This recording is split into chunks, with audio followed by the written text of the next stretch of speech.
Hi friends, welcome back to the 802 United. Welcome me back to the land of the living, surviving COVID. Thanks, patience. It's just how it works when you're around sick people all day long. So a lot of water under the bridge since we last spoke. There's a new Democratic presidential candidate.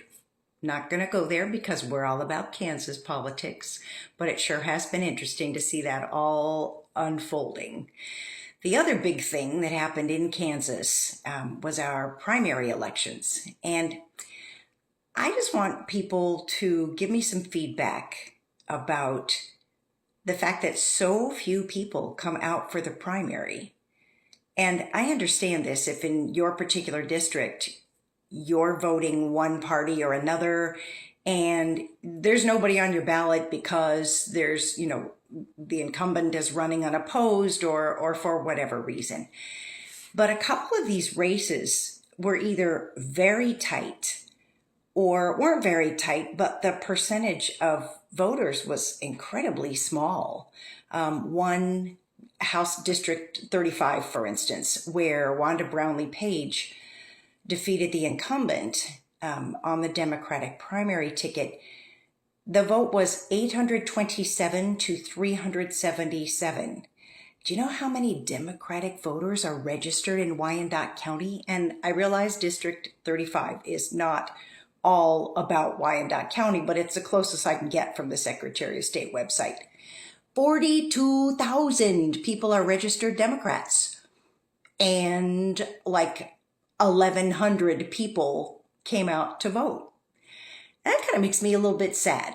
Not everybody has to be a rabid voter. If you looked at my personal Facebook profile pic, it says wildly reliable voter. It's just who I am. And I'm always going to be that way because, play the Stars and Stripes in the background. I'm just super patriotic that way. It's my civic duty. I'm always going to do it. And not everybody feels that way.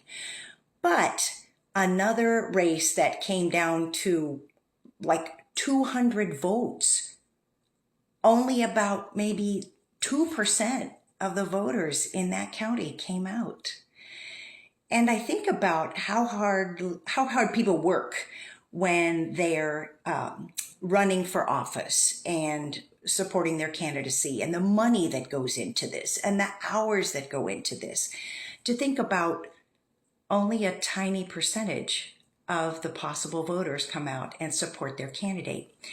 So I want to dovetail that into my shirt today, which of course is backwards for you, but if you could read it, it says #enough. And my question for you, and I really want some feedback on this, what is your enough? What does it take to get you out to vote? Is it, like this shirt was actually made for common sense gun laws, if that's your thing. For me, it's all about, healthcare access, especially reproductive healthcare access, but all healthcare access is a big deal to me as a physician. A lot of people I'm very close to, it's support for public education. So seeing public tax dollars go to private schools and into voucher programs, is that your enough? Seeing more and more restrictions put on women's health care when we emphatically stated 2 years ago, absolutely not. Is that your enough? What does it take to get people out to the polls? I want to know. Remember, stay informed and be kind always.